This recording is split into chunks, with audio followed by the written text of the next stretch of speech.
നമസ്കാരം, ഞാൻ doctor Anjana, consultant gynaecologist, പരബ്രഹ്മ hospital.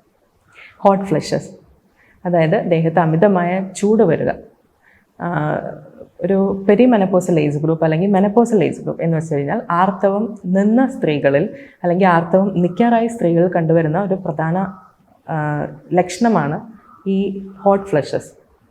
ഇത് ഒട്ടുമിക്ക സ്ത്രീകളിലും കാണാറുണ്ട്, ഒട്ടുമിക്ക സ്ത്രീകളിലും ബുദ്ധിമുട്ടുണ്ടാക്കാറുമുണ്ട്. ഇതൊരിക്കലും ഒരു രോഗമല്ല. നമ്മുടെ ബോഡിയിലെ ഹോർമോൺ ചേഞ്ചസ് വരുമ്പോൾ നമ്മുടെ ബോഡിയിൽ നോർമലായിട്ടുണ്ടാകുന്ന ഒരു അവസ്ഥയാണ് ഈ ഹോട്ട് ഫ്ലഷസ് എന്ന് പറയുന്നത്. അമിതമായി ചൂട് വരിക മാത്രമല്ല, പെട്ടെന്ന് വിയർക്കുക, ഹൃദയമിടിപ്പ് അമിതമായി കൂടുക, മാനസികമായിട്ട് ചില ബുദ്ധിമുട്ടുകൾ അനുഭവപ്പെടുക, യോനി ഭാഗത്തുണ്ടാകുന്ന അമിതമായ ഡ്രൈനസ്, സെക്സിനോടുണ്ടാകുന്ന അമിതമായ വിരക്തി മുതലായവയും ഇത്തരം സമയങ്ങൾ കണ്ടുവരാറുണ്ട്.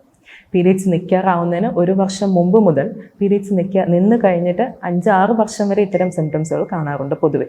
ചില സ്ത്രീകളിൽ അത് കഴിഞ്ഞിട്ടും ഇത്തരം ലക്ഷണങ്ങൾ കണ്ടുവരാറുണ്ട്. ഇതിനെ നമുക്ക് എങ്ങനെയൊക്കെ പരിഹരിക്കാം? ഇതിൻ്റെ റെമഡീസ് നമുക്ക് വീട്ടിൽ നിന്നേ തുടങ്ങാം.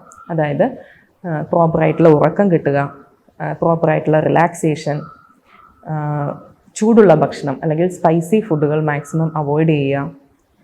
ഇത് മാത്രമല്ല, സോയാബീൻ പോലുള്ള സപ്ലിമെൻറ്റുകൾ അല്ലെങ്കിൽ സോയാബീൻ പോലെ സോയ ഇൻക്ലൂഡഡ് ആയിട്ടുള്ള ഫുഡുകൾ നമ്മുടെ ഡയറ്റിൽ ഉൾപ്പെടുത്തുക മുതലായവ.